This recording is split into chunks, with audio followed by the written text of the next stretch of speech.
Nobody knows, nobody give a shit. Brazil don't care about sports.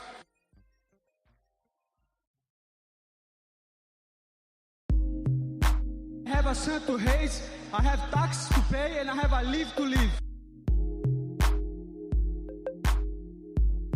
I don't even care about this fight, to be honest with you. Do you want to watch that?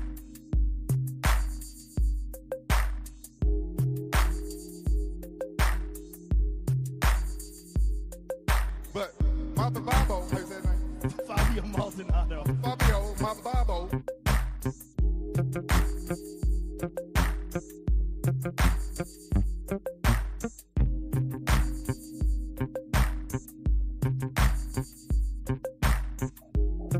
The judges for the contest, 48-46, 48-46, and 47-47 for the winner by majority decision,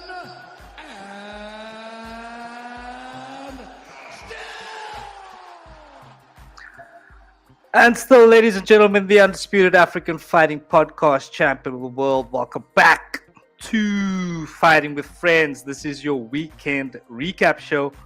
With me this evening, ladies and gentlemen, the reigning defending Undisputed Vegan Champion of the World. He is the chief analyst. It is, of course, Brother Gaia. I'm the champion right here. What's Mama up, Babo, bro? how's that? Greetings. I'm all good, bro. How are you? All good, bro. All good. Another fantastic weekend of combat sports, bro. What would you say are your main takeaways from the weekend, bro? There's quite a bit because we watched a number of fights this weekend. I don't know if you can hear me. Yeah. But yeah, we watched a number of fights this weekend. So I think Pereira does kind of steal the headlines. I think Jonathan Diobella steals the headlines for me. Those are the two big takeaways. And also Merab's unbeatable. Yeah, I mean, we have to start having that GOAT conversation about Merab now. There's just no other way about it, bro. And it's going to be very difficult to find anyone who disagrees with that statement. So if you have any thoughts on that, let us know in the chat, ladies and gentlemen. We are, of course, live for this weekend recap.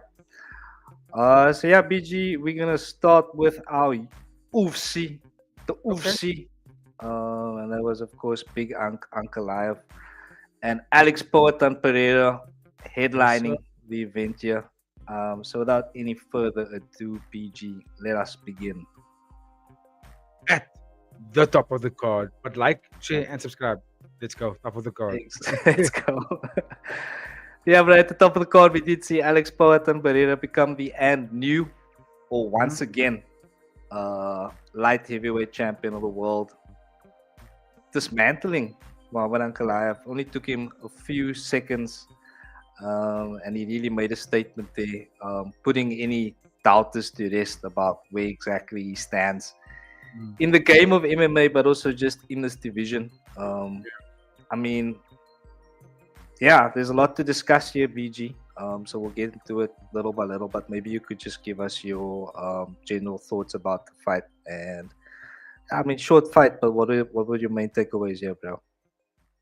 Sure, bro. Yeah, exactly. Like you said, it was a short fight, so there wasn't really a lot that we can take away. I think there's more to speak about in terms of like what's next, and also like more about what's next and the dynamics between Pereira and Ankalaev, because there was some drama after the fight that ended. I'm sure you saw some footage on that of Pereira going up to Ankalaev and saying something to him and then stammering and walking away.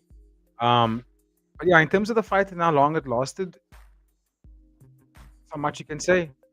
Pereira walked him down, punched the hole in his face, took him down, got dropped, and then finished the fight there. And I know some people were saying, I think Tyler was saying on the night of the fight, do I feel like it was an early stoppage? And I was like, I don't think so.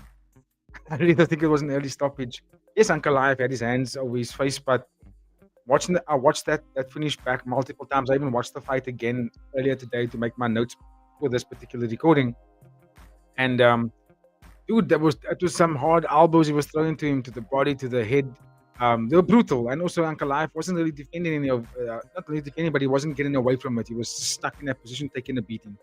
But even while they were standing, I mean, Pereira didn't even touch gloves when they touched gloves when they facing off, but when they rang the bell and the fight started, Pereira just went straight through a right hand, backed up, threw another right hand, dropped him, and then the fight was basically finished from there. And it's like, we were like, what? And now what? Yeah, you know what I mean? Because I mean, I believed Ankalaev was going to make it a difficult fight for him and win the fight. I really did think so. I really think that Ankalaev was going to stay away from those boxing combinations and keep moving on the outside, keep making Alex chase like he did in the first fight, getting sneaky shots in there when they did do the car crash. But Pereira was like, I'm not even going to let the fight go there. He didn't even give the fight a chance to grow into something. It was just, as soon as the fight started, he ended it. And I think it was a big statement win as well, because coming into the fight, everybody thought that Pereira was basically, I don't think people thought he was done, but there was this thing of like, was he found out? You know, is this how it's going to be now? He's going to lose to someone that's just going to clinch him all the time up against the cage and, dirty box him in the clinch positions. But Pereira did say before that, I mean, when the fight ended, he did say he didn't feel healthy. All of us were saying it's kind of excuses. I remember watching his podcast, his interview with what's the dude's name? Weasel. What is his name now, man?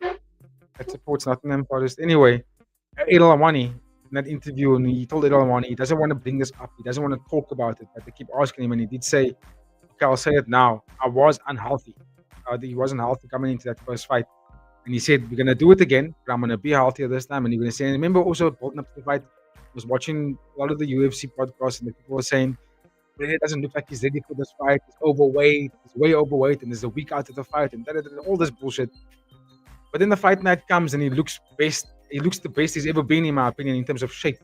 He looked the best weight cut he could ever had. He looks healthy. The muscle was looking good. He was locked in, bro. And yeah, the finish was phenomenal. I still think Ankalaev is going to be a problem for the division. I still think Ankalaev will put in a massive fight against Pereira, Prohaska, and Carlos Ulberg. If he must take on them, but I think Pereira just beating him in that fashion, because it wasn't an unhealthy Ankalaev. There was no excuse for Ankalaev in this fight. He just got outdogged. He got outgunned in every way in this fight. We marched him down and took him out of there. So, would we see them fight again? I think we will, because it's 1-1. I know people are going to say, but look at the fashion of Pereira's win. It's like it's a complete whitewash. You want to see it happen again? But I mean, if you 1-1. And Ankalaev is ranked number 1 now. He's probably going to have to fight against either Prohaska or Carlos Ulberg. Probably going to be Prohaska. But that means, in my opinion, we're still going to see him in and around the top 3, right? So we will most likely see them fight each other again, especially because it was a 5-round and now we have a 1 round. So we need to have a definitive one, even though the finish and the fight was definitive in the second fight. But I think because there will be a 1-1, it's always going to be this looming cloud of like, are we going to see them do it again to finally end this rivalry for good?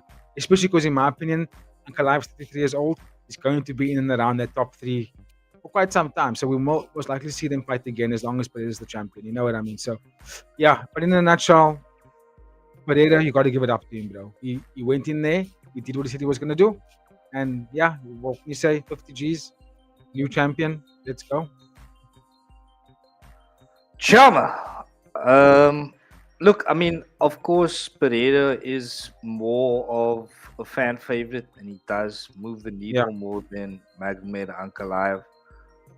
And we did speak about the health issues, and like, I don't know how much kind of truth you can take away from this, because it is Ali Abdelaziz, and make of the man what you will. He does divide opinion. But he came out in social media, a long post, but like the gist of it here is that he says, if it was up to me, he should have never fought due to some things, but he's a grown man, he makes his own decisions, and he lives by his actions. So kind of hinting there that something was going on behind the scenes with Ankalaev, Which for me then raises the question, bro. Like, if that is the case, then surely we gotta have a trilogy, bro. Because he's the only man in the division to have beaten Poatan, bro. He was cleaning out the division before Ankalaev. So if there's any hint of him not having being as healthy as he should have been on the night, I think there has to be a discussion around whether there should be a trilogy fight here. Because I mean, we have Carlos Ulberg waiting in the wings, of course, but I mean, who else is there, bro, in this division? You know. So you make great points, bro. And I didn't even know that Ali Abdelaziz, what's his name? Yeah, I've only seen this now, Ali Abdelaziz. Yeah, I'm not gonna lie, I did see something like this on Sunday, but I brushed right through it because I was like, no, man, don't make statements like this after the fight. Pereira made something similar, but that was because it was forced out of him. Like, the media wanted him to say that. They were pulling it out of him the whole time to say something about it. You know, I remember on the night of the first fight, Rogan was speaking about it. He's on antibiotics. You know, he wasn't doing all this bullshit. So I was like, they were already coming into that first fight. They were building up that Pereira wasn't healthy, and he didn't want to talk about it, period. But the media was basically just forcing him to speak about that. So to see this after the second fight for Abdelaziz to say this, it's just weird, bro. And maybe looking at it, my first glance goes, maybe they are building up a trilogy fight because of this now. You know, because now they both can make the same excuse. Oh, I wasn't healthy, right? The difference is Ankalaev took him to 5 rounds to an unhealthy Pereira.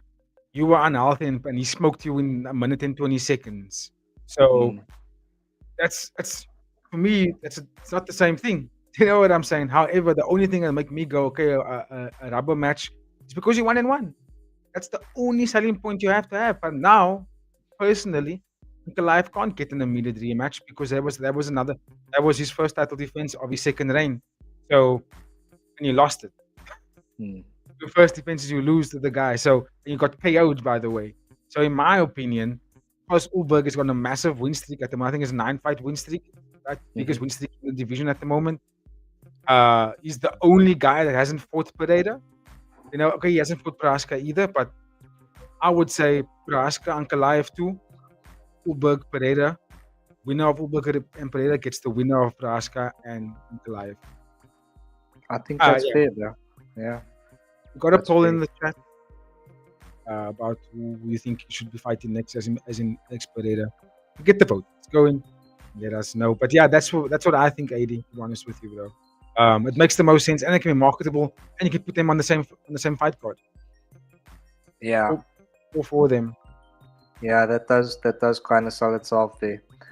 I'm just trying to think of what would be another alternative around that, because that sounds like the best possible way forward there. Because there's not really anyone else in the division, bro. I mean, with Dominic Reyes losing now.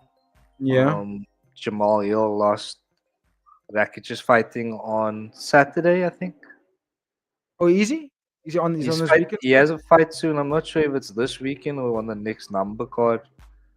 But he does have a fight coming up soon. Alexander Rakic. I think he's fighting Mirzakhanov. Oh, your Mursi fight. Yes, you're right. When is that? Is that this weekend? The 25th of October, so I think that's next weekend, not this one. Okay. So yeah, I mean, he's gonna fight, but I mean, you know, he's also you're right. Comes up against top opposition. He seems to fall short. So yeah, it's like if you're not gonna push this big Unk narrative, if Carlos Ulberg doesn't beat Poatan, then it's like you're back at square one. You know what I mean? Yeah, I would say the two next guys that the UFC is kind of, carefully curating in the division is the guy that you just mentioned now, that Azamat Muzakhanov, right? And obviously the Bogdan Guskov, bro. That's the other dude that people have been talking about. I see Paul Felder highlighting him. I see what's his name, Michael Bisping highlighting him. But that's only because they're the fresh meat in the division. That's the only reason why I see them talking about him. Yeah, they got a couple of KOs on their name in the UFC at the moment, but it's only because the guys are fresh meat. The rest of that division, if we're being realistic, are arguably has-beens in my opinion. Right, Balkan Uzumir, been there, done that, not again. You know, Johnny Walker, like, let's get real. Like, yeah, he's looking really good against Yang, but I mean, he called out Jan Blachowicz. He called out Jan Blachowicz.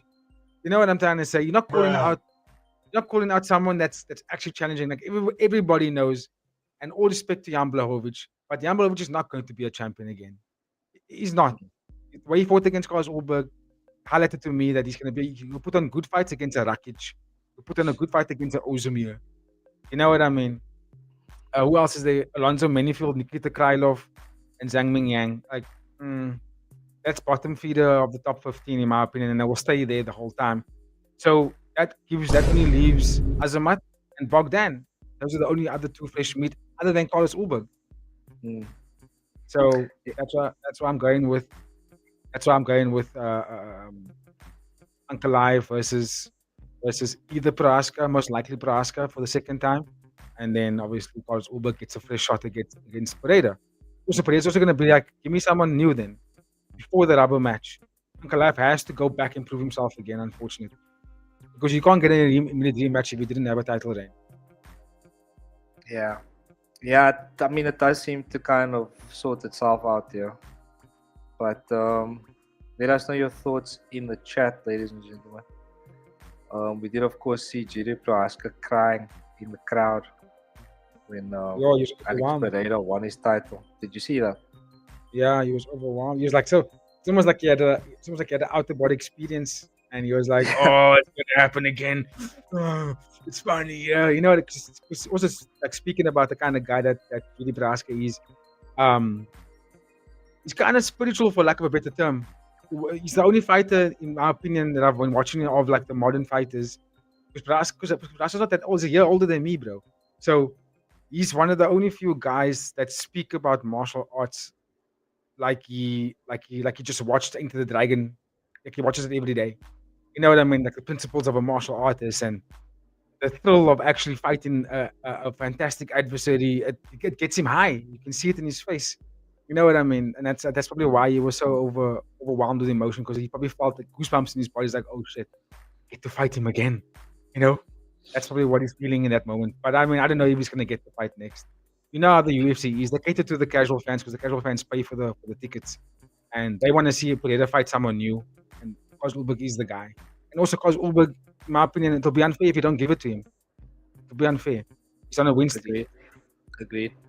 Yeah, look, I mean, nobody really knows what was going through JD's mind here. It could have been the way you described, but it could have also been the other way, bro, where he was like, oh shit, Pereira's the champ again. I lost twice to him. There goes my title ambitions. You know what I mean? Probably. But I mean, do you think? But I mean, they probably would give him another shot if he won again. If he got another win, it would kind of be undeniable. Yeah, especially because Pereira's Carlos Ulberg is definitely next, I would say. Yes, I think if Big Ank had to win Pereira, then it would have probably been Prohaska and Big Ank, because they do have unfinished business. I mean, they fought before, and it was kind of like a strange fight. Remember? I don't think. No, I'm thinking about Ankalaev and Blachowicz. That was a draw. Yeah, that was a draw. Yeah. Ankalaev and Prohaska fight each other. I don't remember, bro. I heard you say, but I don't remember them ever fighting. No, they didn't. So there you go. So actually, Prohaska. So yeah, if Big Ank had won, I think Prohaska would have gotten the title shot over Carlos Ulberg. But because Prohaska had lost twice to Pereira in very dramatic fashion, like I mean, he got KO'd in both fights. I think they're gonna give it Ulberg first. Yeah. Yeah, they have to. I think we're repeating ourselves a little bit here, bro, because that is the only logical way to go. I mean, I'm trying to think of other ways they could go about it, but Ulberg has to be next. It's plain and simple. Yeah. But yeah, hopefully somebody has different thoughts. Let us know in the chat. We'd be very interested to hear that. But all right, BG, that is Charmer time. Alex Poatan Pereira is and new. And let's see what happens for him next, bro. What do you think? Is he going to now defend against Ulberg? There's talk about him going up to heavyweight. What would you like to see for him next, bro? Honestly speaking, AD, I would like to see him go up to heavyweight. Other than Carlos Ulberg, he literally fought all the best guys in this light heavyweight division of this era, and he beaten them in fashions that's like, do you think it's going to be any different if he fights them again? Kind of thing. You know what I mean? I don't know if it will be different. Because also, the only way I see you beating Alex Pereira apart from him being ill, is if there's a Merab in this division. And we don't get a Merab once we get to welterweight, light heavyweight, middleweight, heavyweight. We don't see Merabs there. So that's the only way I see him losing in this division. And there is no other fighter like that in this division. And like again, he's beaten the best guys in this division. So yeah, other than a rubber match with Ankalaev and a fight against Cory Sandhagen, there's nothing else that really excites me. And also not just about excitement, but also in terms of like realistic matchups. There's no one really. And I know a lot of guys like Khalil's like, oh, but I want to get a run back with him. But like you just lost to Prajanchai now. You got KO'd by Prajanchai. Rounds. So no thank you. So therefore the only other challenge left for him at 38 years old is go up a division, take on the top 3 of that division, because I think that'll be great fights for him. Cyril Gane, Alexander Volkov, and Tom Aspinall. Bro, those are fights I would pay big money to watch. And wouldn't it be amazing if it goes up there and actually gets a shot to get that title and become a 3-division champion? So if I'm in Pereira's shoes, that's what I would campaign for. At 38 years old, I probably only have like 3 fights left on my contract, maybe, or even on my body. Give me the mega fight, bro. You know, fight Cory Sandhagen, KO him in the first round, go up a weight, fight Alexander Volkov, beat him in 3 rounds. Hey, Tom Aspinall, let's go, and then take him on. That would be the ideal way for him to bow out. Imagine he wins the heavyweight title. Then we gotta start talking about all-time GOAT, bro. The man came and speed ran 3 divisions in that case, bro. That's like unheard of. So yeah, we're witnessing greatness here, bro. And I think people like to debate and all that, but yeah, we should just appreciate it while it's here. Yeah. But speaking of greatness, PG, another guy we have to start talking about GOAT conversation. Sorry, yeah. So the last thing on Pereira, the only thing that he can count himself lucky is that he's not in the era of a John Jones, the prime John Jones. John Jones would be a nightmare fight for him. Absolute nightmare fight for Pereira at light heavyweight and heavyweight. So he could count himself lucky that fighter or that blueprint of a fighter like John Jones doesn't exist at this time. Like in terms of active fighters in that heavyweight and light heavyweight division. Count himself lucky that fighter doesn't exist right now. Because for me, that's a nightmare for him. Yeah, I mean, he showed that against Cyril Gane, making very quick work of him. So, but I guess Potan's takedown defense. It's great. It's decent. Great. But he hasn't fought a Greco-Roman world all-American fucking beast of a grappler like John Jones. He hasn't fought someone like that. Especially again, like I'm saying, that there's no Merab blueprint when it comes to the heavier guys. It doesn't exist. The closest to him when you get to heavier guys is Islam Makhachev. It's the closest fighter to Merab style once you go past the lightweight division. So yeah, again, that's one thing why, in my opinion, why I don't shout the GOAT status for Pereira just yet. I'll give him praise for doing what he's doing in the fashion that he's doing it and what he's done over the short span of time. It's a phenomenal. It's a big but. He didn't fight the blueprint of a GSP, John Jones, Khabib in the big divisions. There wasn't someone like that, which everyone knows as a fight enthusiast. That's a nightmare kind of matchup for a fight style of Pereira. Yeah, definitely. But I mean, he beat the opponents who's in front of him, right? No, exactly. And that's why I don't often say greatest of all time. I refrain from that kind of conversation because you just can't compare eras. You just can't do that. It's just not fair on either party. Fair play, BG. Are you ready to transition to Merab Dvalishvili now, bro? Let's talk about the GOAT bantamweight of all time here. Yes or no, bro? No. And this is big coming for me because I am a massive Dominic Cruz fan. He's like my favorite bantamweight fighter ever, right? However, I'm the first to say that his UFC career is not Merab's UFC career. You know what I mean? And Merab also just like Dominic Cruz didn't have a lot of finishes. They dominated opponents over 5 rounds, like whitewashed them. Like you don't even stand a chance. However, Merab is doing it consistently in the UFC. You know, Dominic Cruz's career was great in the UFC, but his record is bigger. He has so many fights because of the WEC days. You know what I mean? And that's where a large portion of what made him so great came from there before he came into the UFC. But I think he goes down as GOAT because he basically started this division. He started the bantamweight and the flyweight division, and that's why these divisions exist, because of Dominic. And that's why people keep him over there. In terms of fighting and what you've done over the time span in the UFC, I think Merab, he has to hold the record for that. He's done it. He's wiped out Aljamain's record. He's now basically wiped out Dom's record, wiped out TJ Dillashaw's record.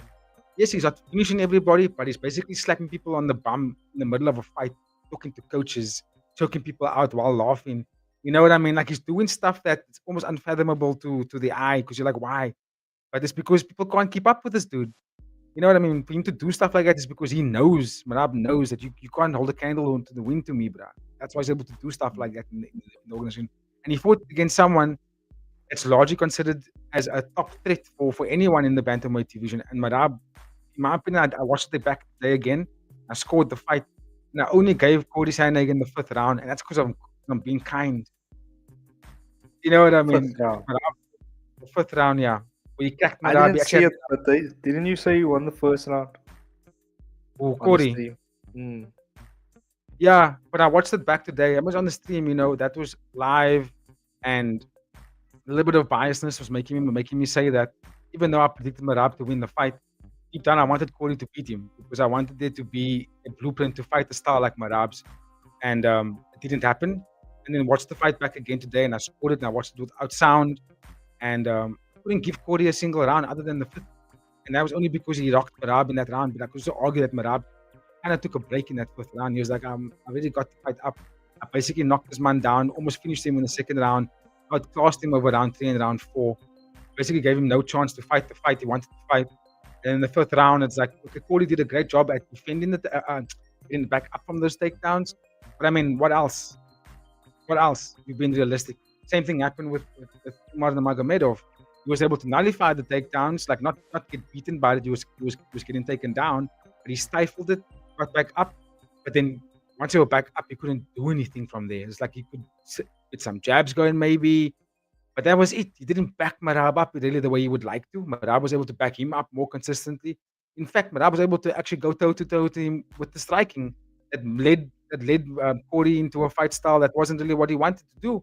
He couldn't sit down on his punches the way he wanted to. He couldn't control Merab in any way, shape, or form. Just based on my notes here, Merab was doing everything he wanted to do. Good striking, good grappling, good control. The only round he backed up was the 5th round. That was the only round he went backwards. And he got cracked pretty hard in that 5th round. So, again, that's what I'm saying. That's the only round I could give to Cory Sandhagen. Other than that, it's pretty much a beatdown. Fair play, VG. Agreed. So what do you think is next for these two guys, bro? We'll start with the champ. People are calling for the Petr Yan rematch. Seems to be the only one. I'm not sure who else, possibly. But yeah, give us your thoughts on what's next for the champ here, bro. Yeah, I'm in agreement with that. Give him Petr Yan, just because they only fought once, and Petr Yan has kind of, may put himself in that position where, he has to get the next fight, if you're being realistic. Because Umar Nurmagomedov has got the fight, if I'm not mistaken. He's fighting Mario Batista. So that means Merab, he doesn't want to wait. And he doesn't want to wait. He's speaking about December. Petr Yan also didn't want to wait. He wants to fight as soon as possible. He was prepared to fight against Cory Sandhagen. I mean, he fought against Marcus McGee, for fuck's sake. So, yeah, I would say give him Petr Yan. If he beats Petr Yan again, I don't know. Maybe Merab must. I know we're talking about him going down to fight against Pantoja, because Pantoja doesn't want to leave his division. But I think Merab also doesn't want to leave the bantamweight division. I think he made it clear a few times. Like he said, it all depends on what the money looks like, obviously. But he did say in the press conference that it's his division. He likes it. He feels comfortable here. And, if I'm in issues, I also wouldn't want to go up, because it's not like you can go up and still be a double champ. You have to relinquish your title now in the UFC. You can't go up and still keep your title. So is he prepared to do that? Is he prepared to give up the title and go up? Because what happens if he goes up to to featherweight and then he's outgunned there by everybody? Everyone's bigger and stronger than him, and he can't take them down. He can't control them the way he would like to in the bantamweight division. Now what? Now he's not a champion anymore. he's gonna go back down and then reset the division again. So yeah, I think if I'm Dvalishvili, I'm like, nah, give me Piotr Jan, me beat his ass again, and then we'll see what happens next. Maybe we get Mario Batista if he beats Umar Nurmagomedov, or we get Umar Nurmagomedov again after that. But yeah, he doesn't have to do it. He doesn't have to leave divisions here. He can go down and he can set the precedent to be the greatest bantamweight ever over the next 20 years. That's what he can do. He broke so many records already. He can set so many other records. By the time he gets to 36 years old, he's now what? He's 35 or 34. So he can go another 2 years, set massive records, retire at 37, 38, and then you can watch how people are not going to break it over the next 20 years. What about for Sandhagen, bro? Sandhagen, I think he's still going to stay. I think he's still going to remain in the top tier, bro. I think he's still going to stay in the top 3. I think another fight against Umar Nurmagomedov will be nice, but I think he's probably going to get Sugar Sean next. Because who's Sugar Sean going to fight? So I think that's going to be the next fight for him. Because I think a fight with Sugar Sean will be beneficial for both Sugar Sean and Cory Sandhagen. Because it'll keep them in the top 3, in the top 5. You know what I mean? If the two of them go take a fight outside of that fight, it means they put themselves at risk of coming outside of the top 5. So, and they have to welcome newcomers. I get that. Like Marcus McGee, for me, the loss against Peter Jan it's not that massive for him. Marcus McGee can get another great fight and put himself back into the top 5, top 6 situation. I'm just going to find the rankings here quickly. Marcus McGee. He's the bantamweight. So he's ranked number 15, right? But I think that's a little bit unfair. I think he can go a lot higher than that because for me, he beats Ayman Zahabi pretty easily. Even Marlon Chito Vera as well. So point I'm making here is Cory Sandhagen and Sugar Sean O'Malley will probably be the next fight for the two of them. The only other 2 fighters I can think about that can come up, Song Yadong. He's one guy and Mario Batista really that can now be the next guys to maybe challenge someone like a Cory Sandhagen or Sugar Sean O'Malley. Not so much Davison Figueiredo because his last 2 fights were against top guys and he got beaten by both of them. So for Cory Sandhagen, it's O'Malley. I don't see any other fight really. That's not coming from a fan because I want to see that fight. I just think that's what both of them are going to campaign for going next. Because who else is Sugar Sean going to campaign against? Realistically, who else is he really going to go for to progress his career in this division? Song Yadong maybe? Because he's a new challenger? I mean, maybe, but it doesn't move the needle as well as the Sandhagen fight for me, bro. You see? That is actually a fight that I would love to see, the two of them. You see? So The fans want it. The UFC will make it. I'm sure both fighters want to take it because it'll basically keep them where they are and make them. Because then both of them will know a win here can give us that push to campaign for another title run, another title shot. You know what I mean? That's why I think the UFC will make that fight happen. For sure. So we got Sandhagen versus O'Malley and Jan versus Merab Dvalishvili from that one. Let us know in the chat, ladies and gentlemen, your thoughts. BG, any final thoughts from you on this one? Yeah, just a little bit gutted that Cory couldn't really do anything else. I expected a little bit more from him because I think he's really a top fighter, bro. Top fighter. Pardon me. And I think saying that, it just makes me go and say, this is why Merab is so good. He's just not beatable. You know who can take him on? If Pantoja was a little bit bigger. Like if he could actually go to 135 and be comfortable there. I think that'll be a great fight. But other than that, no one really else. Yeah, I mean, logically, it would always be that Merab was going to be a nightmare for Sandhagen, because he's very much the kind of guy who fights with a flow, and Merab's very good at disrupting people getting into those kind of flow states. So, it was always going to be a tough task, and the betting line was very wide on this fight. So, and it did show 4-1, 5-0, depending on how you looked at it. Let us know your thoughts in the chat, ladies and gentlemen.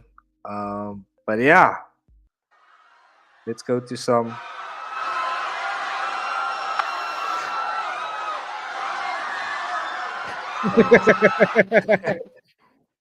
But that's cock ready. This was arguably the fight of the night here. I didn't actually see the prelims, but did you watch the prelims back? I did watch the prelims back there. All right, so yeah, I'll let you take us through those a little bit later. But yeah, this was an amazing fight, and Khalil Ramsey, 2 rounds up for me going into the third before GD just went into the next dimension, bro. Just ran through him. Spectacular finish, and this one really living up to all the hype as advertised. Brother Gaia, what were your thoughts here, bro? Yeah, you said it. You called it. That was a fight that lived up to what was advertised. Again, you said that was that Khalil Ramsey won the 2 rounds. I agree, but when I watched it back to make my notes this afternoon, the second round was actually a lot closer. I still give it to Khalil, I really do, but you can make a really good argument for Pereira to actually get that second round because that was the swing round. That's when everything changed. And that's why we got the finish in the third. The first round, what was happening was Pereira couldn't find any range. He really couldn't.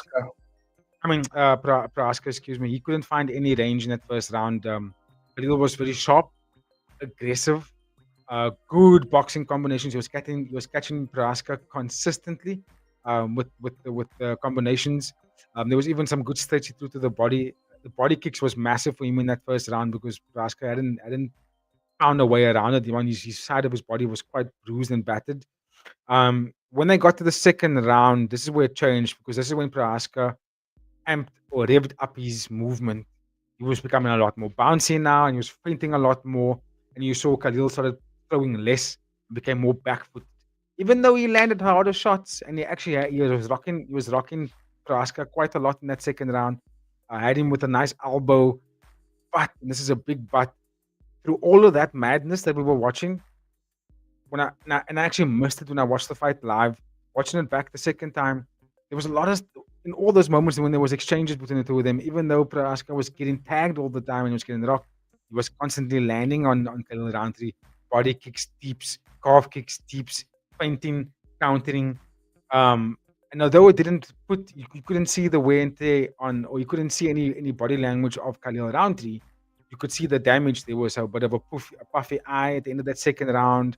He was blooded up on the nose, and he walked back a little bit more tired. Whereas Prohaska, when he went back to his corner in the second round, he was still going. He was sniffing. He was looking at his coaches, and he was like, "Nah, I'm now finally warmed up." You know what I mean? I'm finally warmed up. And when they got into the third round, big change. Now Khalil wasn't landing I wouldn't say landing as much, but he was getting backed up a hell of a lot, taking deep breaths. You could see every time Prohaska would land something onto the body, whether it be a hook or a deep or straight right, you could see Khalil didn't like it and he was slowing down. Hands were starting to come down and he got up high enough. And also instead of clinching or getting away or even shooting for a freaking takedown, and this is why you need to evolve your game, he ended up fighting fire with fire. And as much as it makes for good TV and makes for a great fight, if I'm his coach, I'm screaming at him. Because I'm like, you need to win the fight. And all you needed to do was survive that round. Imagine if he took Prohaska down, and even if he didn't control him, but you're scrambling and you're wrestling and you're clinching and you're up against the cage, you're winding down that clock. And the more you're doing, the more you creating scrambles and the more you're grappling with this guy, the less opportunity you're giving this dude to KO you. And if he had done that, he would have won the fight on the unanimous decision. But he didn't do that. He ended up fighting fire with fire, going there, swinging with him. And it looked really good. And we're like, oh, it's a Rocky movie. And then he gets KO'd, smooth left hook. And that's what you're going to get when you fight GD Prohaska. He's going to do that to you. He did to Alexander Rakic as well. Same thing happened. Rakic was mooring him in the first round, rocking Prohaska. Right? What happened round 2 and round 3? What did Prohaska do? Started finding range, painting a lot more. Basically, what he was doing, he was overflowing or overstimulating the nervous system of Rakic as well as Khalil Ramsey, making them react, making them fight not what they want to fight. Because remember, in the first and second round, Khalil was very comfortable, right? He was smooth, he was fast, he was right. We thought he's going to cruise to a 3-round decision here quite easy, maybe even get a KO in the third round. but then he's the one who's getting KO'd in the third round. And I have to say that's because in all of those madness where Judy was losing the first 2 rounds, he was still landing. He was landing really good moves. That deep to the body, bro.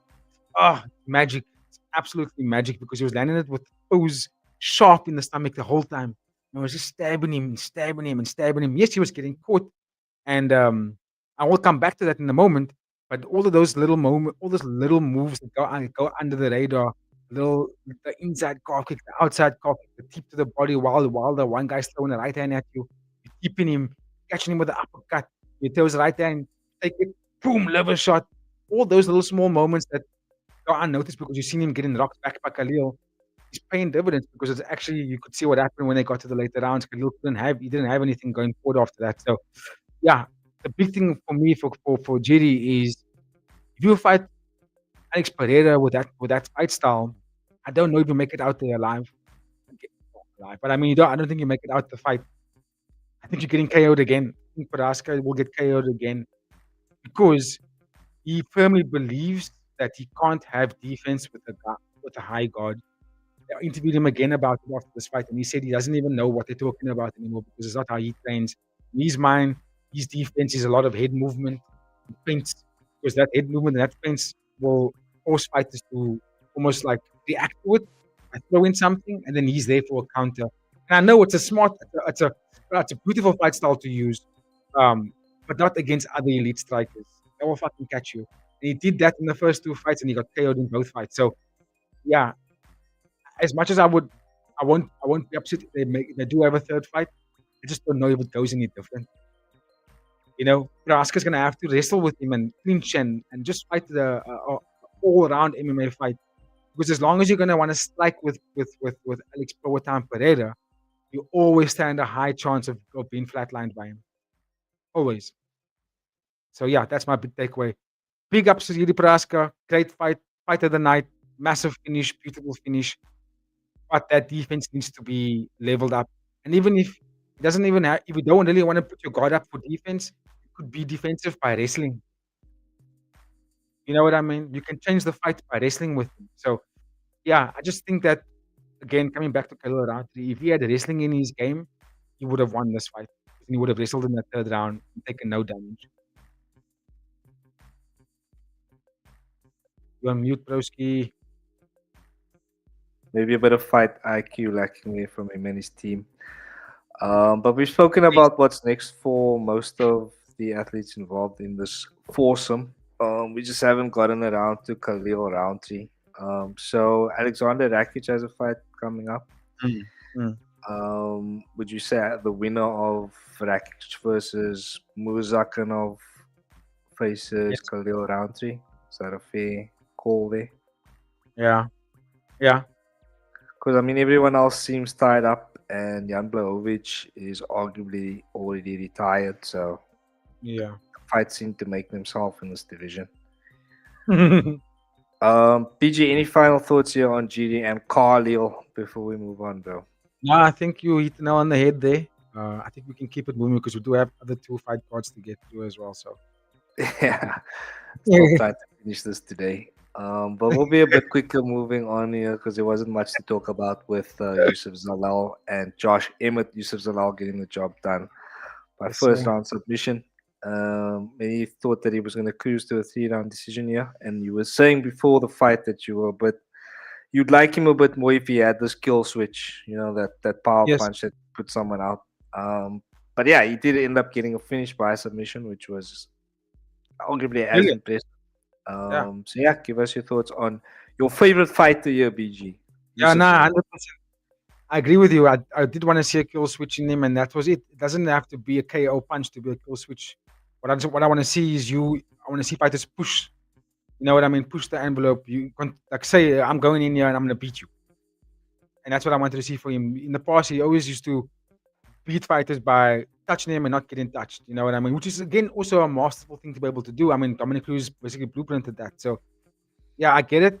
But I also wanted to see him go in there and like stamp something because he's not a fan favorite. Let's be real. The fans don't like this guy. For some reason, I don't know what it is, but they don't like him. They seem to find him quite insufferable.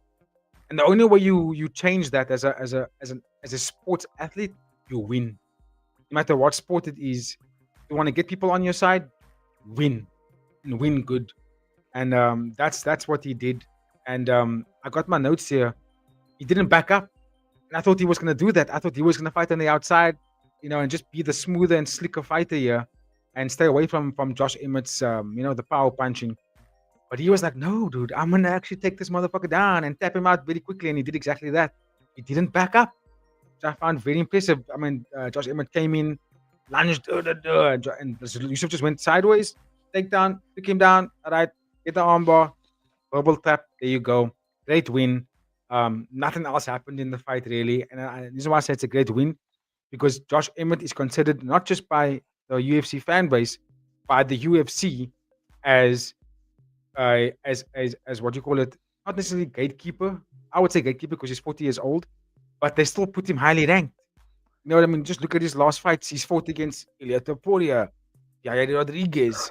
He's fought against the guys who are fighting for titles. So, yeah, I think for Zalal, that's a massive win for him, because now it puts him in that bracket of I can only fight upwards.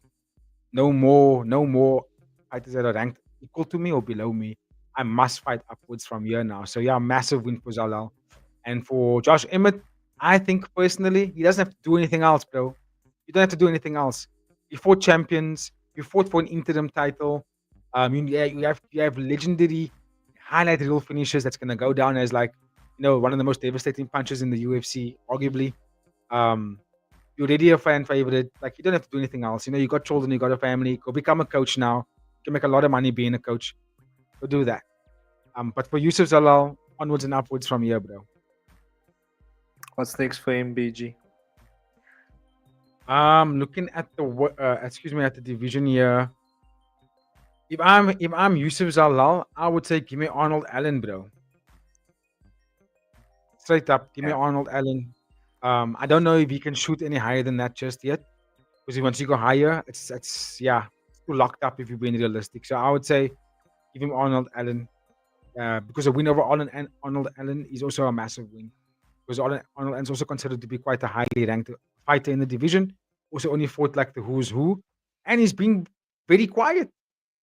You know what I mean? Someone needs to take that fifth spot, number 6 spot. You can't hold up a division, my friend. And Zalal's been active, so I'm Zalal. I took no damage against Josh Emmett here. I'm saying, yay, where's Arnold?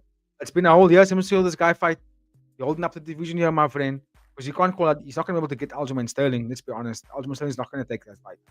So I would say Arnold Allen is the guy. And if you beat Arnold Allen, you solidify yourself just outside of the top 5. That means you're that much closer to a title fight. So away.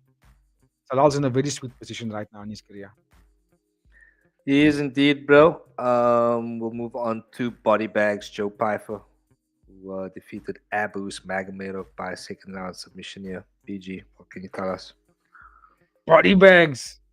I like his nickname, but that's all I actually like about him. His nickname. But yeah, this is the interesting fight. It was one of those fights where I thought, if Abus Magomedov doesn't get tired, if he's patient and he can able to pick his shots and then go and he doesn't blow his load in the first round, I can see him winning the fight round 2 and round 3, because I find him the more polished striker. Right, he's got really good moves, good kicks and everything like that. But I've seen him crack multiple times after the first round. This guy can't go after the first round. And for body bags, if he doesn't get the one punch KO move, it's what else can he do, right? It's one dimensional if you think about it. So to win the fight at this fashion, where he gets the rear naked choke submission, is phenomenal. It's finally, Sean Brady did actually rub off on him. There is some grappling, there is some thug jiu-jitsu going on there. You know what I mean? So that was impressive, but it's also it was a rocked, dazed and confused Abus once he got that submission. Not to move the goalpost, but I mean, it is a little bit easier to submit someone once they kind of, they're rocked and they can't really see what's up, what's what. So yeah, great win for body bags, especially in the first round, because I did think that that was second round. Because in the first round he was getting mauled, heavy top grappling from Abus. Abus was beating him up pretty badly in that first round, but then you could see Abus was super tired, and body bags got up, and he wasn't even tired, bro. He didn't even take a lot of damage. He was quite defensive, even though he lost the round. So yeah, big win for him. Great win for him. It doesn't really boost his career in terms of like going up the division that high. But yeah, it's a great win over someone that is a threat. Like as long as you're gonna stand with Abus Magomedov, he can KO you. But yeah, not much else you can really say from my point of view. I don't really rate Abus higher than what I just described him as right now. And for body bags, yeah, great win, bruh. Great win for him. Is now what? That's a back-to-back wins in the space of it was like 3 months or so. So yeah, good. I would say it's a good year for body bags. Good year for body bags indeed, and a good main card, which was opened up by that one, Brother Gaia. So if you can now, BG, preferably in 5 minutes or less, Shorter take us to than prelims, please, bro. yeah, I'll be a lot shorter than that. Because I'm only going to talk about the prelims. I'm not going to talk about the early prelims. Prelims, Ateba Gutierrez, fought against Tristan Vines. Not much you can say. Tristan Vines took his fight on short notice, coming up in weight as well. He's not really a middleweight guy. Got KO'd, devastating KO. He ran in with his head down, and Gutierrez caught him with a knee, and then he hasn't been able to recover from that knee. And that was it, bro. That was the fight, basically. He got KO'd. He went for a takedown. Gutierrez got the underhooks, clapped his hands, tie clinched him, lifted him up, turned him around, kicked him like it was a street fight, and that was it. That was the fight. I remember DC on commentary was like, "Oh my word, I've never seen anything like that before." Yeah, but that's what you're gonna get when you put the 155er who fights in 170 up against a middleweight who technically, in my opinion, weighs about 205, maybe 215. Because Gutierrez is massive. That was a complete mismatch. It's like me fighting against a 14-year-old flyweight. Like, what's the point, bro? What is the point of this fight? I'm pretty sure Tristan, they probably paid him quite a bit of money to take that fight because Gutierrez didn't need to take this fight either, bro. But anyway, I'm gonna say this now. Gutierrez is gonna be a good fighter for the middleweight division, but I don't know if he's gonna be a champion. Moving on, Daniel Santos fighting out of Shooter Box. Charles Dubronx's training partner. This was a catchweight fight. He took on Ju Sung Yu. I think these guys are technically middleweight guys, but they fought at the catchweight of 152. And Daniel Santos is good, bro. He fought against a scary dude. Ju Sung Yu is good, tall, rangy. He also keeps his hands low, which I don't like. And that's why Daniel Santos could catch him. Daniel Santos is a good fighter. If he can make 145, I think he'll be a fun guy to watch in that division for sure. So yeah, good guy to watch. Patchy Mix versus Jakub Wikalax. I think is how you say his surname. Wikalax. But Mother Babo, Jakub won this fight on split decision. And I remember when I saw the result, I was like, oh, Patchy Mix, boo-hoo, Patchy Mix. But then I watched the fight properly, and I didn't make notes on it, so I didn't really want to talk about it that much. But I actually gave the fight to Patchy Mix, bro. Still a boring fight, still sucks ass, but I think he won the fight. I really do think he won the fight, bro. Jakub did a really good job in the first round. Second round was kind of split down the middle, but I think Patchy Mix did a little bit more. And then in the third round, Patchy Mix was on top the whole round. Bro. The only thing that I would go against Patchy Mix is that he needs to learn how to defend strikes a little bit better. He's so durable, right? He tanks all the shots. And then he relies on his game so much, which is obviously the jiu-jitsu and the grappling. And Mario Bautista exposed that already. So I think, yeah, Patchy Mix, this doesn't do him any favors for losing this fight by a split decision. I think he loses a lot of fans because there's a lot of hype about him and very underwhelming performances so far in the UFC. Very underwhelming performances. And then lastly, Edmund Shabazian, KOing Andre Muniz. Great fight for Edmund Shabazian. Takes him now on a 2-fight win streak, or is it a 3-fight win streak? But yeah, only 27 years old, middleweight, great boxer, competent in wrestling. I think he's going to be a good fighter going forward. I just don't know if he's going to enter the top 5 and be a problem. I'll have to see a little bit more from him, but he's got a lot of experience, and maybe there's something in there if he stays injury free. But for Andre Muniz, I don't know, bro. I knew he was gonna lose this fight. I know he was gonna get KO'd, but I did think he was gonna lose the fight anyway. But yeah, that's pretty much it for me. I skipped through the early prelims, so I've got nothing to say there. Thank you, brother Gaia. And let's go to some post-fight scores and final thoughts on the card, please, bro. I think I'm gonna leave it at a 7. I started at a 7. I'm gonna leave it at a 7. I think Merab was absolutely fantastic. Powhatan shut out the whole stadium. Good finishes on the main card. I mean, body bags with a great submission. Who else got a submission? I mean, Pereira, Prajanchai and Khalil. That was a crazy fight. Josh Zalal. So there was basically, other than Merab, they were all finishes on the main card. So that's why it's keeping me at the 7. Also finishes on the early prelims, but not really great fights to go and talk a lot about. But yeah, that's why I'm gonna leave it at the 7. Fair play. I'm gonna go 7.5. I was very happy to see Alex Pereira win.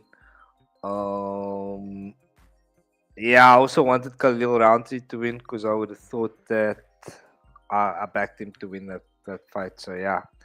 But yeah, it was a decent card, bro. Let's be fair. But I think I was a bit fatigued, having done so many live streams over such a short period of time. So yeah. But good card nonetheless.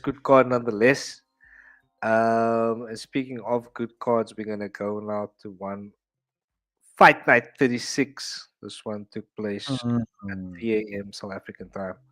That was on Saturday morning. And we did see Jonathan Dibella become the undisputed strawweight kickboxing champion of the world. We will start, PG. Yeah, at the top of the card. Bro. So, gonna jump straight to you, bro. I'm just gonna take a quick run to the bathroom while you break this one down for us. Okay, so please feel free to take your time, and I'll let you know as soon as I'm back. PG, let's go.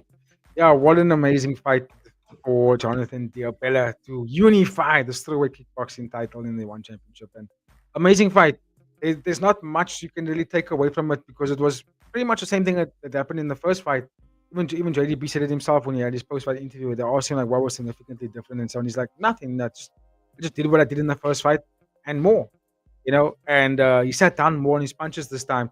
He did add a few things. I made my notes here because I wrote it down, and I know that the judges gave it 4-1 to JDB, but in my opinion, I thought it was 5-0 all the way. In fact, the fourth round that they gave to Prajanchai, I scored it 9-9 just because Prajanchai got a yellow card. He got a point taken away from him, and he didn't win that round.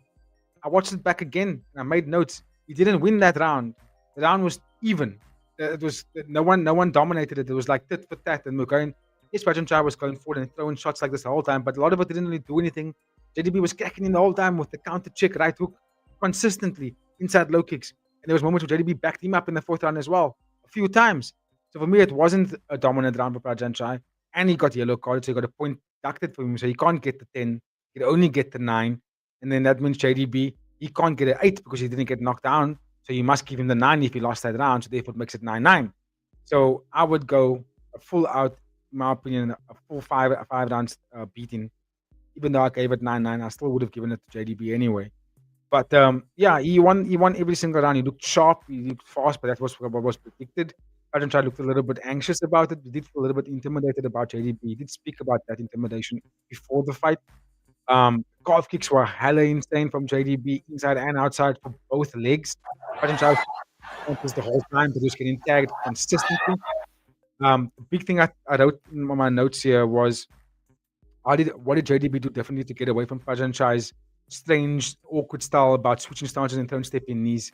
The big takeaway was that JDB attacked the leg so much in the early rounds, round 2 and 3, that Prajanchai couldn't throw that stepping knee the way he did in the first fight.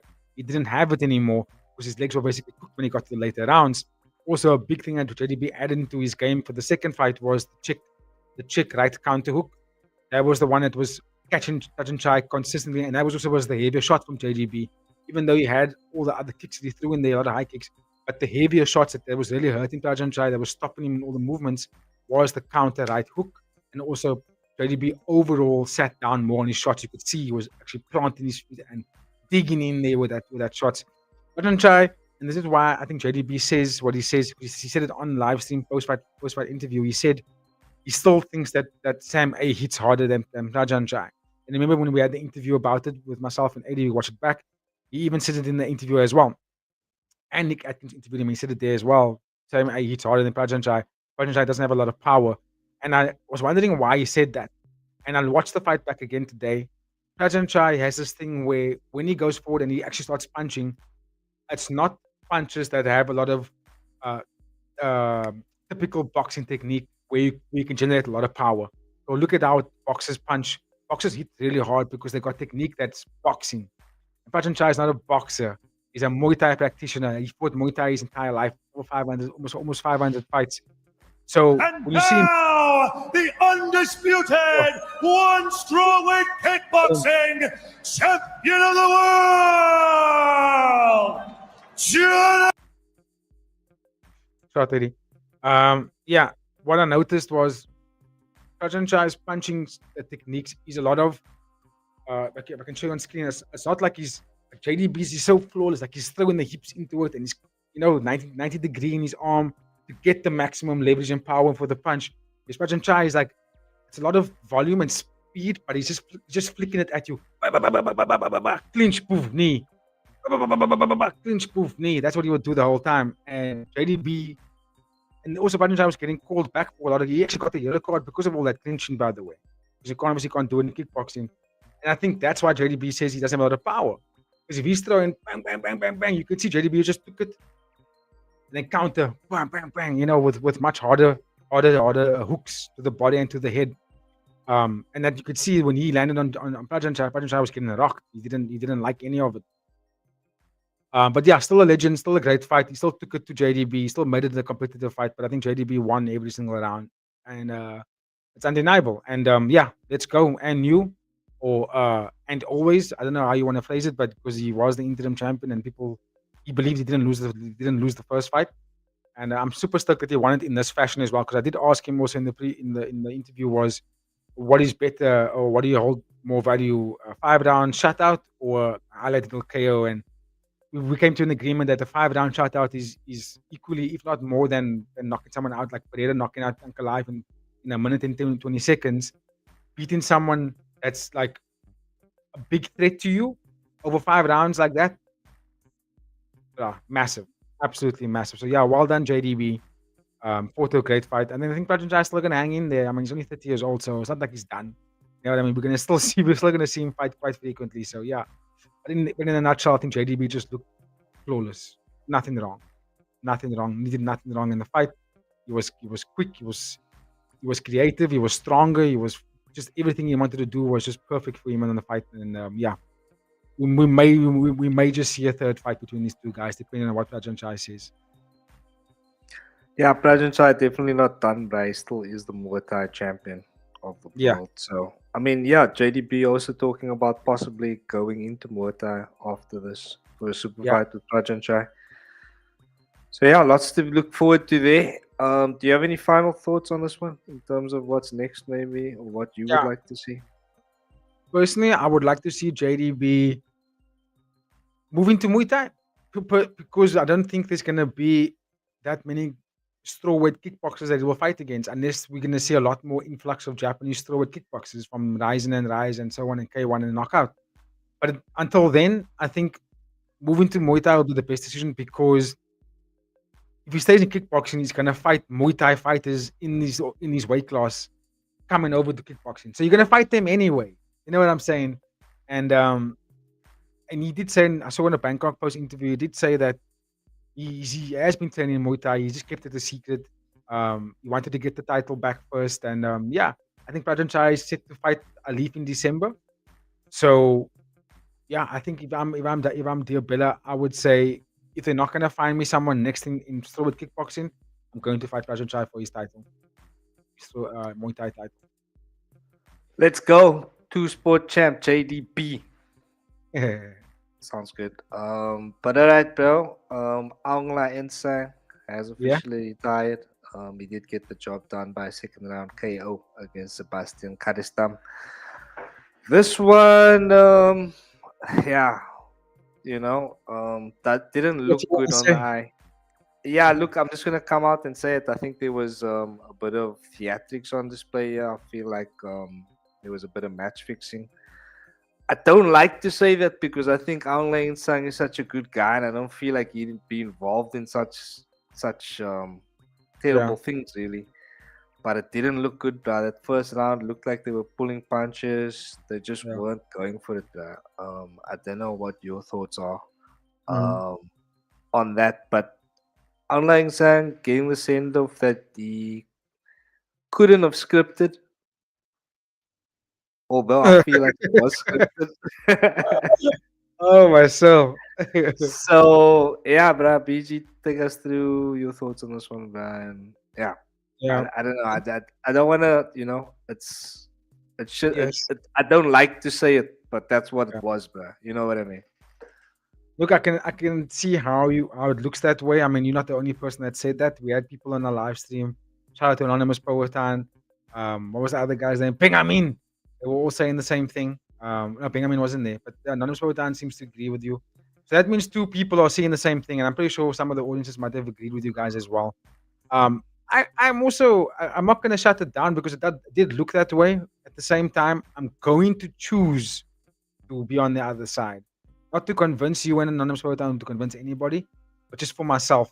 I'm not going to choose the first option. And I'm going to say you could argue that the first round was because both these guys are a little bit old. Like I mean, I'm not expecting Aung Hlaing San to go and fight like he's 21 years old. You know what I mean? And go be hardcore in the first round. You're 40 years old. You got KO'd pretty badly in your last two fights. You're taking on a knockout artist, and it's your friend. So I would argue that the first round was more of like a feeler round. It's like we're gonna throw stuff at each other, but we're not really gonna go all out just yet. We're gonna try and get into the second round, but not because it's like rehearsed. It's more of like that's just how the fight's gonna go. You know what I mean? We're gonna feel here. We're gonna feel it out. We're gonna feel it out. And I don't know if that was a gentleman's agreement because they did speak about not shooting on each other. Because realistically, I think if Karistam fought a smart fight, he could have shot on him, gone for a takedown at some point and really make Aung Hlaing San tired. Second round, I KO you with an elbow, ground and pound. Fight could look very different, but it didn't look that way. It looked like they were sparring each other. So I can understand why the narrative goes in there and be like, and it's Aung Hlaing San. You know what I mean? It's like it's the guy who basically built one championship. You know what I mean? The fighter that carried the flag for one championship for all these years. What was like since 2011. So I can understand why I could also read that this fight was all like just built for him to fight the fight like that. You know what I mean? Would we say the same thing if it wasn't Sebastian Karistam, if it was just some other guy? You know what I mean? Who's not his friend, someone he didn't train with? Would we say the same thing in the fight? If I played out exactly the same way, would we say the exact same stuff that maybe this was a planned, you know, choreographed fight? Would we say that because the finish didn't look like it was play to me? Finish looked like it was a legitimate finish. You know what I mean? I mean, Aung Hlaing San went onto him hard in that second round and just barraged him with knees and punches and body shots, and Karistam crumbled and he was pretty badly beaten up. You could see the damage was on his face as well, and his body was cooked. So I don't know if that was Hollywood, if you will. But yeah, great ending to the fight. Great send off for a legend for the organization.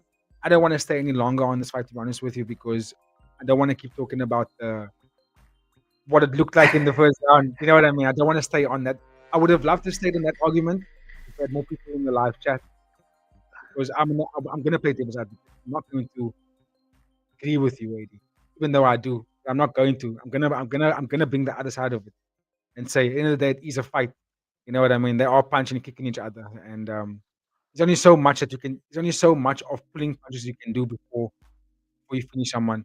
And what you would say is Sebastian dive in the No, second not at round. all. Not at all. Not You know at what I all. mean? No, Nothing he I got- would never say that he dived. I would just say that he agreed to lose the fight. Not that he took a dive, but he was like, okay, let's sprite me. No, I don't mean like dive. I mean like Oh, like go down, like throw the we're fight. gonna Yeah. we're gonna punch I each other, don't know. and I'm gonna go down and you got me, you got me. Did he do? Like, you know what I mean? Did that happen, or was it like did he actually get finished? Only they know, bro. I'm just saying what I saw didn't look like it was like Yeah. honest competition. But yeah, again, we can keep the chat going if we add more people in the chat, but we don't. PG. Yeah. But yeah, if you do see this and you're not watching it live, let us know your thoughts in the comment section, maybe. Mhm. Anyway, Aslanjon Otikov went 9-0, beating Kong Thorani by unanimous decision. BG. So yeah, what can you say, bro? Undefeated, 9-0 and an overall absolute Sorry. gangster. Yeah. So 9-0 yeah. overall fight record is what, 23-0 now? So the man is on a massive streak, bruh. But difficult fight to grieve, especially when I watched it the second time, and I watched it without sound second time, making very very careful notes on this one. And I remember when I watched it live, I was like, "Yeah, there's some shenanigans going on here," because they gave Conker they counted a knockdown for Aslam John Otikov on was that second round? Yeah, second round knockdown, which we all were like, whoa, whoa, whoa, whoa. He caught the leg, threw a punch, and like basically like moved him forward. And it looked like a trip to me. It didn't look like a knockdown at all. Because he wasn't even rocked. He just went poof, stood back up. And then he still asked the ref, like, "Oh, you're gonna give it a knockdown?" Like, okay, then he took the count, but I mean, because he wasn't gonna prepare to argue with this man. But it didn't look like a knockdown to me. The first round was quite interesting. I gave it to Kong Torani for harder counters. Nothing really happened in that first round, and Otikov was kind of just measuring distance a lot. He didn't really throw a lot. I only gave Otikov the last 15 seconds of that first round where he actually did back up Kong Torani and started throwing some heavy stuff. But I mean, for the majority of the first round, when nothing was really happening, the most damaging shots came from Kong Torani, which is a big rhetoric number or big thing to use to score fights, right? So I gave him round 1, 10-9. Second round, Kong Torani was heavily on the back foot, right? He wasn't going forward really that much, fighting very counter heavy. And that's where Asmjon Otikov was pressuring him a lot. At most, I give Otikov 10-9 that second round. I don't count that knockdown as a knockdown. But this is where it gets a little bit fishy. And this is where people are going to go in at the referee Olivier Cost. In the third round, this is where Kong Torani backed up Otikov significantly and put the pressure on him, lands some big clinch elbows, lots of body kicks, hard body kicks. He was at most what was happening to Kong Torani in the third round. He was getting tripped a lot of dunks. What will happen is Otikov will time him and then dunk him as he enters, or there will be like a high kick from Otikov. Kong Torani would walk forward, throw the kick off, and then there'll be reversal and he'll get dunked again. But then there was a moment in that third round when Kong Torani he caught the kick, marched forward, dropped the leg down, and the big thing that Kong Torani did in the third round was he didn't fight southpaw like he did in round 1 and round 2. He switched to orthodox, blasted body kicks at him, caught the high kick, Otikov, marched forward, poof, check right hook or a good right hook. It actually dropped Otikov. What happened was you could see him. He went poof, hands went low, and he went down. The motherfucker went down. But then what happens? The referee went in the middle, intervened them. He let Otikov get back up and then started the fight again. And I was like, what? This man was knocked down, bruh. That was a knockdown. So I scored that third round 10-8 to Kong Torani. So at most, this fight was a draw. If you're gonna give Otikov the knockdown in the second round, you have to give the knockdown to Kong Torani in the third round because it's exactly the same thing. It was exactly the same thing. Identical fucking moves. It was carbon copy. You can watch the footage next to each other. It's exactly the same thing. So I would have gone that fight 10-8, 10-8, round 2, 10-8, round 3, 10-8, and 10-9 to Kong Torani for the first round. So I can understand the robbery and it's still a big backlash, but that doesn't mean I'm upset at who won because at the end of the day, I'm a fan of both fighters and I would love to see both of them go and become champions. So yeah, either one, me ultimately made the best man have won and they gave it to Otikov. Well done, undefeated. He's now ranked number 4 in the division. And he's climbing the ranking. And he called for the Kong Torani fight, by the way. He got what he wanted. He won the fight. Well done. Let's see the progression. But I do think that there needs to be we need to consider what to do here about the referee and the judge and like what's a knockdown, what's not a knockdown. You know what I mean? Because catching the kick, landing a straight right on someone, but then also I'm still holding this dude's leg. What's gonna happen in terms of physics? They're gonna have to fall, bro. You're gonna have to go back and fall down because I'm holding your leg. You know what I mean? It's technically it was a trip. So yeah, and yeah, I don't know what else to say. I mean, the only thing I can really say is to Love Cost's defense. He refereed Friday fights, and then back to back he refereed the fight at 56. So he basically refereed. I think it was a total of 17 fights. The space of like what like 2 days, 2 fight cards. My guy barely had any rest, and I thought it was quite weird that they didn't have any other referee on the night. He was the only referee for the entire fight card. So that was good. Um, so yeah, but in total, it was a really good fight to watch. High level guys. Yeah, let's see what happens to both of them. It's a bit of a setback for Ramon now because he's now down 2 fights. Yeah. Olivia Cost did steal a lot of the headlines over the weekend. People making an absolute spectacle of him on X. Yeah. So yeah, it'd be very interesting to see if there is any kind of repercussions for quite a few terrible calls, not only on this card but also on one Friday fights. Yeah. All right, BG, do you have any final words you want to say on this one, bro? No, not much. I just think that's the big takeaway from me is the refereeing of this fight. The referee of this fight, the referee of this fight created the result, not the fight. Yeah, and it's a shame because it was such a very highly anticipated fight. So it's a shame that we have to talk about that as part of this one. But anyway, we'll keep moving to some flyweight MMA where Mansour Malakaev defeated Jared Brooks. This coming by submission, I believe it was in the second round. So yeah, Jared Brooks started very well here. From what I remember, he looked like he was absolutely pumped, as he always is.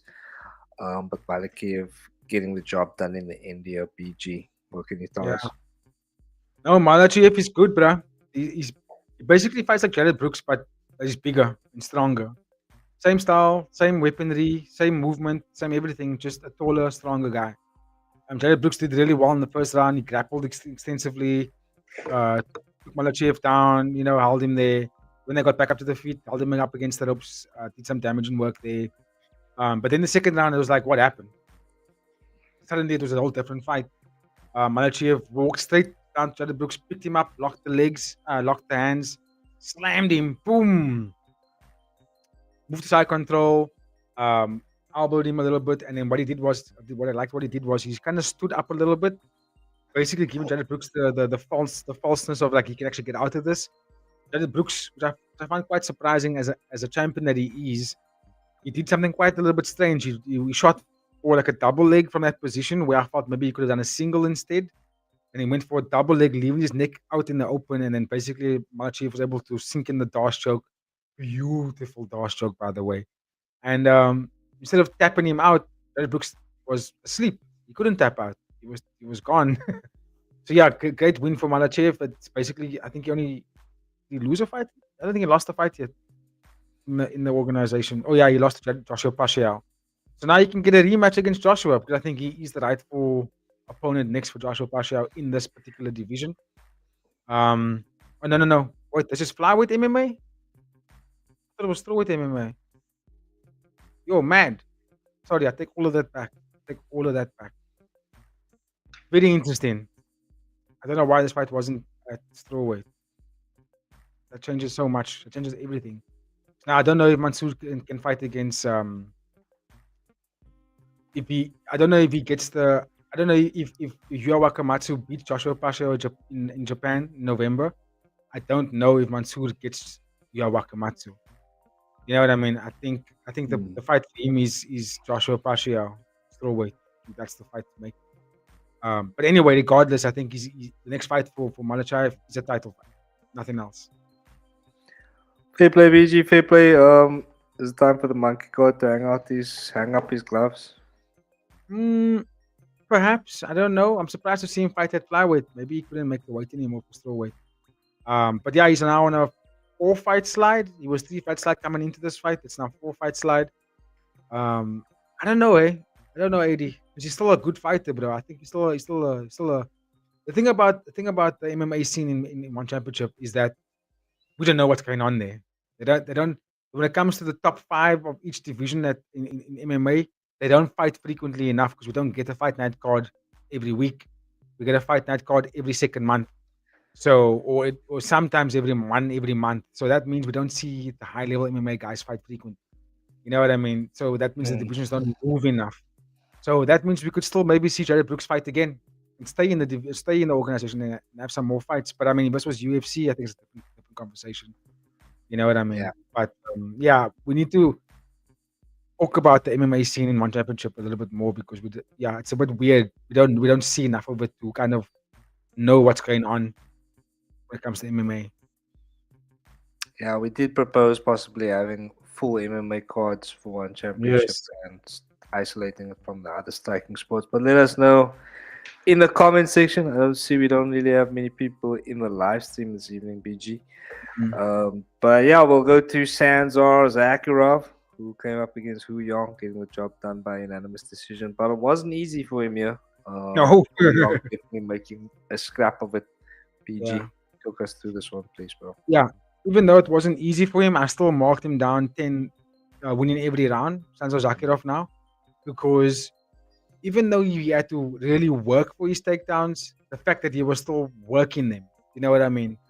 He didn't really get much. He had like mini takedowns, but Yu Young would get up immediately and make it very difficult for Sanzar to control him.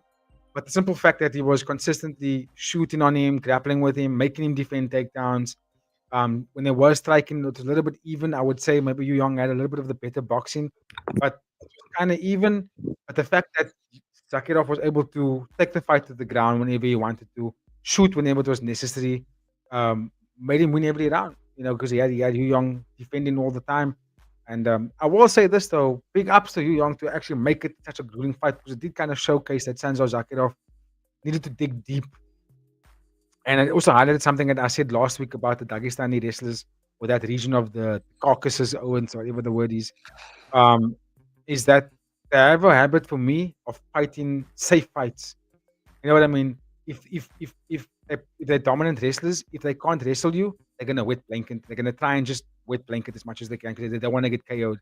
If they are good strikers but very very good wrestlers as well, if they're getting beaten up in the striking, they're just gonna wet blanket you again and just out wrestle. They fight safe fights. They fight fights where they don't really take damage all the time, which again it's masterful to do, but it makes for boring fights to watch because they're like stay out of danger the whole time. She's smart, but it's like you know.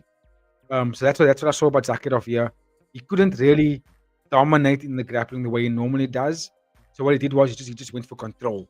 And when they were striking, he wasn't winning those striking positions. So he would shoot a lot. Because I can't box with this dude, so I'm just gonna shoot and shoot and shoot and shoot until I get this dude down the whole time. And that's what they do. That's what these Caucasus guys do. So yeah, that was the biggest. That was my big takeaway from the fight. Was that Sanzo Zakharov. Thank you, Brother Gaia. Let us know your thoughts in the comments or in the chat, ladies and gentlemen. We had some more flyweight Muay Thai. Before that, it was Zhao Siyai versus Akif Gulizada. This one was tipped not to go the distance, but it did. But not without one for finishes. I think one shot that really comes to mind was a knee that Gulizada landed on Zhao Siyai that I think on another day would have probably finished him. But yeah, fair play. Was a great fight. BG, to you, sir. Yeah. So this fight was the same. I watched it back a second time. I have the same notes that I have with Kongturani and Otikov. Exactly the same notes. I give the first round 10-8 to Akif Gulizada because of the knockdown, right? He had his distance, he was sharp, he was fast, he was scary, dangerous striker, uses reach really well, uses height really well. Landing that knee, just gorgeous. I watched it back, I rewinded it the whole time, and I was like, what a beautiful stepping knee. Not to the body, but to the head, to the chin, knocking down Zhao Siyai. And then even more impressive for Zhao Siyai to get back up and then fight the fight, bruh. Because what he did was he actually started backing up Akif in that for the remainder of that first round. He had Akif backed up the whole time. But Akif still won that round because he was just a sharper fighter in that first round. Second round, I got marked down based on what I watched. Zhao Siyai had the pressure. He was on the front foot. He was being more aggressive. Yeah, he actually landed more damaging shots. Akif was on the back foot. Lots and lots of inside low kicks from Akif Gulizada in that second round. but he slowed down and he was going backwards the whole time in that second round. So I couldn't really score it for him because the most significant thing he did in that second round was the inside low kick. There was a couple of counters, some good jabs, body work, but he was getting backed up and he was getting tagged with Zhao Xiai's. What Zhao Xiai did really well was he would start southpaw, would throw a high kick, then eventually it will shift Akif to Akif's right side. Then Zhao Xiai would jab right hand, but then he would switch to a southpaw stance and then hard left hook to bring Akif back to the center of where he wants to keep him in his line of fire, right? He was doing that a lot in that second round, and I thought, okay, I'll give you that second round to Zhao Xiai. But narrowly, though. Very narrowly. Third round, and this is why I think Zhao Xiai won the fight. Third round, it was more of the same. Akif going backwards a lot, looking to counter, sharp counters. And again, he was using some sharp counters. But Zhao Xiai was really putting it on him now, really like chasing him down hard, lots of body kicks. And then there was a beautiful right body kick, boom, left hook that landed on Akif, basically dropping him, bro.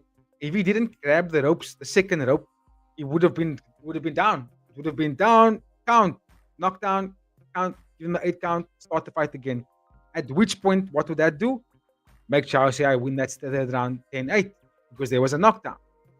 And I don't know why Livet Cost didn't actually stop the give because it was, you could see it wasn't like Zhao Xiai hit him and it was like, oh, poof, shot, and now I'm here. It was like he took the shot dropped him. It fucking dropped him. And if that was a cage, he wouldn't have been saved. It would have been boom, down. We're gonna count it. But the ropes bounced him back up.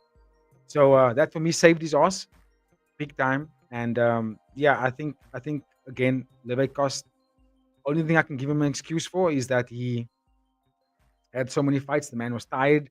There was a moment where the camera was on him when they were announcing the fights, and you could see him taking a yawn, deep sighs, looking away, and he's like, "This guy looks a little bit exhausted, guys. He looks very exhausted." So, yeah, maybe that got a little bit away from him. Maybe he didn't notice it, but I think the fans noticed it. Everybody called it. We all saw it. You called it, AD. That was a knockdown in my opinion. So I'm gonna stick to what I saw and what I scored here. 10-8 for Akif for the first round, 10-9 for Zhao Xiai second round, 10-8 for Zhao Xiai third round. And that will make him win the fight, in my opinion. Yeah, it was controversial, and again, just such a shame that we have to talk about the refereeing after such a heavily anticipated fight. There's not much more I can say. BG, any final thoughts on this one? Yeah, just I think Zhao Xiai was talking about maybe going down to strawweight. He made a post on Facebook, and it was translated by Tetsuya, and you said he posed the question to the fans. What are your thoughts on him potentially going down to fight strawweight? I think it would be phenomenal for him because he's kind of a small flyweight. When I say flyweight, I mean in one championship's flyweight. Akif Kulazada, on the other hand, I think he's a top talented dude, but he's only really giving me 1 rounds. You know what I mean? And whenever it goes to the round 2 and round 3, I don't see the same guy. And that worries me a little bit. And what bothers me as well is because he's got such a cocky mouth. But he puts on stinkers when it gets to the round 2 and round 3 and arguably loses the fights. And he's got all this royalty kickboxers training him. You know what I mean? I'd rather put more investment into Otikov over Akif, in my opinion. And also Akif might not even make this weight class. He stands high risk on not making this weight class. He always has bad weight cuts. Always. So and at 19 years old, I don't know if he stays in this division, but I think he goes up a weight.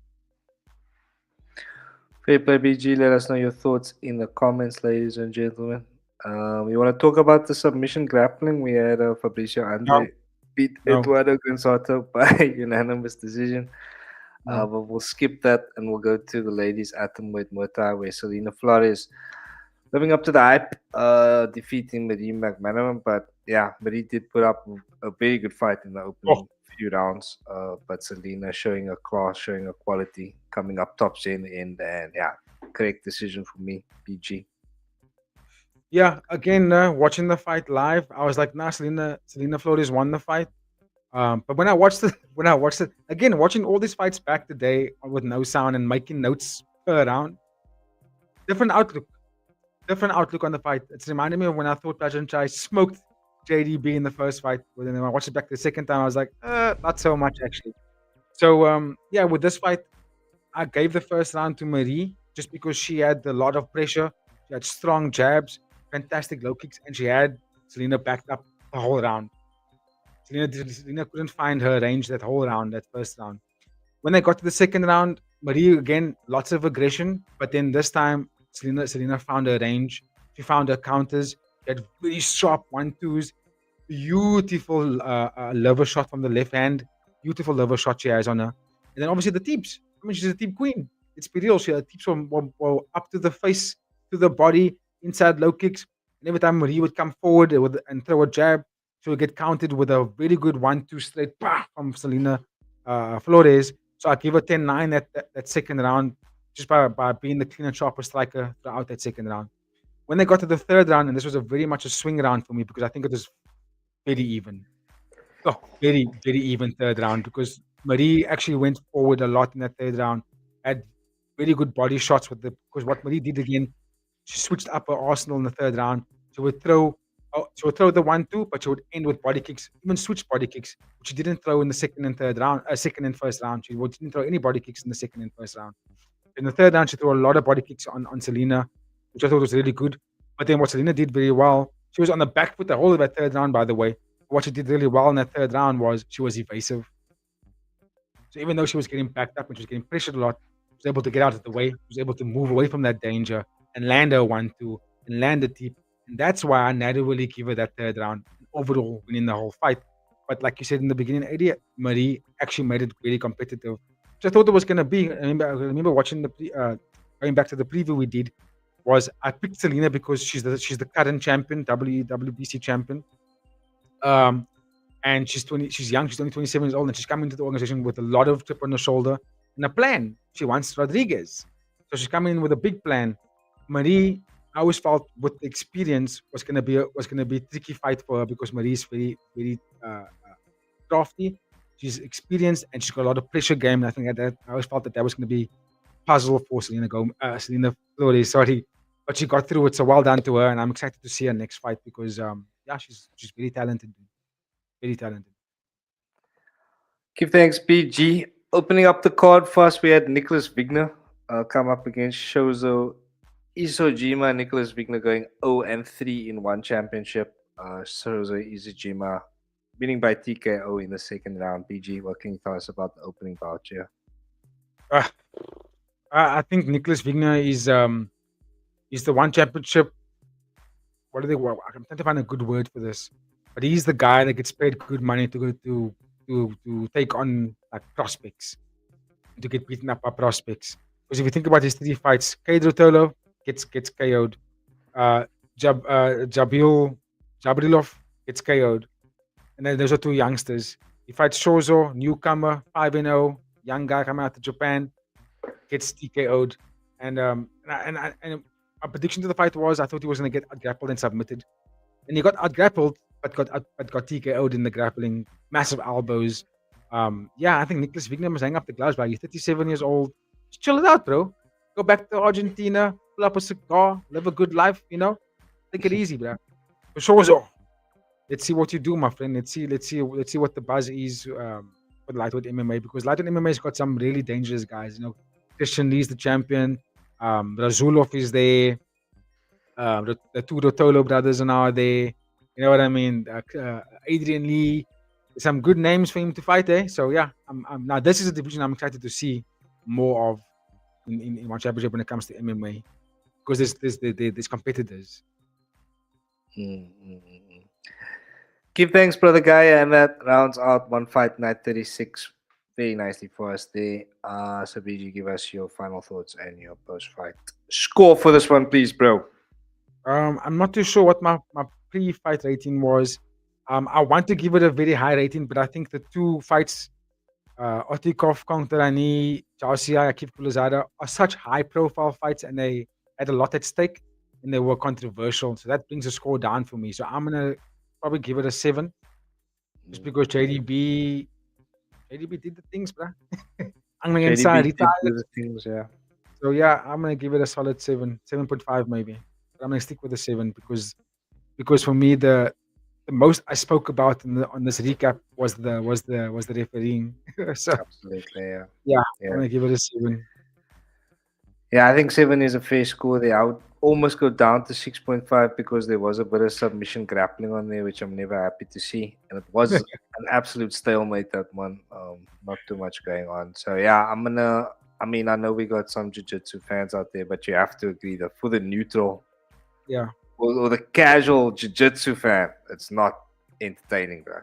That's just, Right. it is what it is. You know what I mean? Yeah. So, yeah, 6.5, 7. 7 generously there. But all right, then, BG, that is one fight night 36. As we transition now to our final card of the evening, ladies and gentlemen, this marathon live stream on a Monday afternoon. I'm even thinking, do you want to do this one? So I was thinking I can do this one on my own tomorrow. Yeah, I think that might be best, but I am running on E here. Yeah, So, because I also would like to get another. I was only able to rewatch Fight Night 36 and UFC today because obviously it's long cards to get my notes in. But I'd like to get another rerun of Fight Night, Friday Fights 127, just to have a proper refresher. I don't want to waffle. You know what I mean? I actually want to give a legitimate. Even though I got my notes here, but I'd like to have a quick refresher on it. You know what I'm saying? But I'd like to do it on my own also in any way, just to give it a more detailed analysis of it. There you go, ladies and gentlemen. We are sacrificing quantity for quality. Let's go. So we're gonna call it very soon. Just before we wrap up for the evening, BJ, anything you'd like to say to anyone who is watching or might watch this video in the future? Oh no, just lots of love for those who have tuned in, those who hit the like button, even though it wasn't like a lot of interaction, but it's fine because there's still some good numbers. And for those who are going to watch it, hit the comments up. I'm sure you guys got opinions about the poor refereeing and for Alex Pereira not shocking, but like stealing the headlines over the weekend. I'd say let us know in the comments. Please give us your thoughts on some of these fight cards that we recap in this video, and then look out for my detailed recap of on Friday Fights 127. Should be popping tomorrow. Give thanks, brother Guy, and if you have made it this far, please don't forget to like, share, subscribe. We got new content coming. You can expect that Friday Fights recap tomorrow, as well as UFC Brazil. One Friday Fights 1 to 8. But all right then, ladies and gentlemen, we're gonna wrap it up for this evening. Thank you all so very much for watching. Have a wonderful week, and we will see you on the next one. Thanks, guys. Bye.